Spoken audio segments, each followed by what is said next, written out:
I never have on a Wednesday morning at 11:30 is a sense of ennui.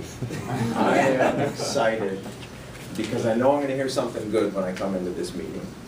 And I can tell you that I'm excited about today's lineup as well because we have two number 10 speeches. Jeff stole all my thunder there, so I won't go into that.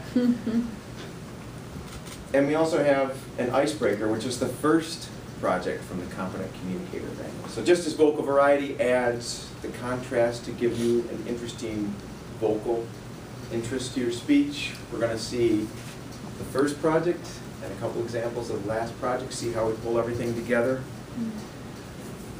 Today, Doug is going to be talking about something that was discussed in Table Topics a few weeks ago, for those of you who were here. The idea of a covenant, a commitment to do or maybe not do something.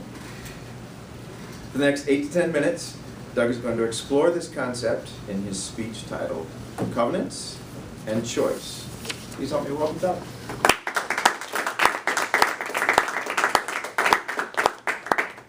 Thank you, Carl. Good morning, Toastmasters, guests. Happy to have so many people here to see this very big day in our club as a couple of us finish and another one of us gets started on the Competent Communicator process. Well, as Carl mentioned, 2 or 3 weeks ago during Table Topics, Joy Faust was our Table Topics master, and one of the things that she brought up and went into some detail about was the idea of a covenant. And I don't remember exactly everything that she said, and it's too bad she's not here today. But I got to thinking about that word, covenant. It's a familiar word. I think it's one that we might use from time to time. What does that word really mean, though? It's easy to think of it, I think, in terms of a contract, and that's probably what we're most familiar with. And Carl just alluded to it, an agreement to do something, or perhaps an agreement to not do something, the idea of a contract. But is it really just a synonym for contract, or does it mean something a little bit more? Well, I think it means something a little bit more myself, and I think that when we think about what words mean to us, we have to consider what our backgrounds are. And we obviously have a wide variety of backgrounds in this room. Some of those I know from knowing some of you, and some of them I don't know.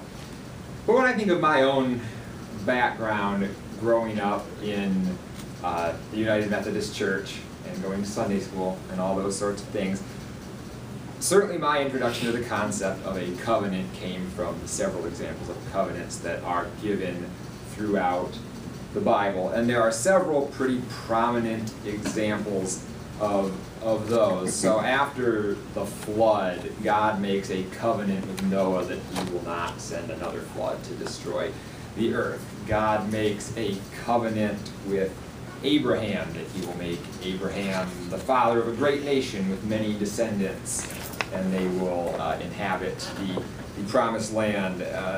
Later on, God makes a covenant with Moses and with all of the Israelite people that they will be his chosen people. And if you jump ahead to the New Testament, there's the idea of the new covenant, which is represented by the coming of Jesus, the offering of a relationship with God to all people beyond just the chosen people, and all that. And there are other examples of covenants in the Bible, but those are some prominent ones. And the common thread that I think runs through all of these covenants is that in each case they are initiated freely. In these cases, they are initiated freely by God. He offers them to whoever the recipient is freely, essentially without condition. So that's, again, kind of the background on that. But now that I've sifted through some of the ennui that can tend to run through the Bible, if we're being honest,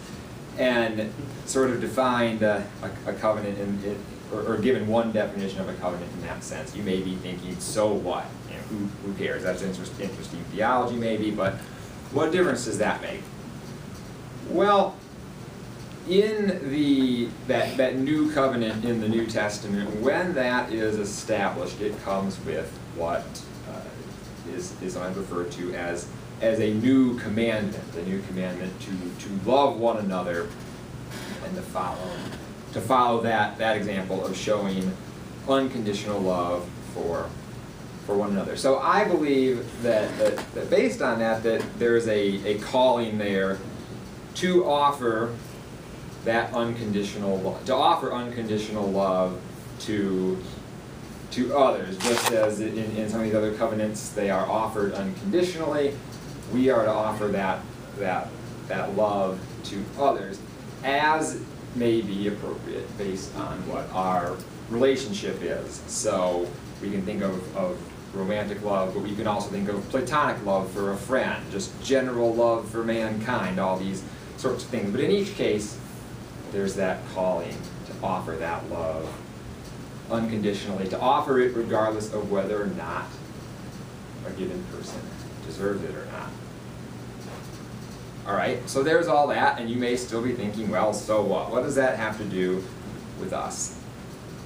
And I think that to really emulate that idea of having a covenant with someone in our own lives, we do need to strive every day to be showing that love for others. And it can be, again, as I say, it can be a very simple kind of love that we're all familiar with, the love for a spouse, the love for a child, that platonic love for a close friend.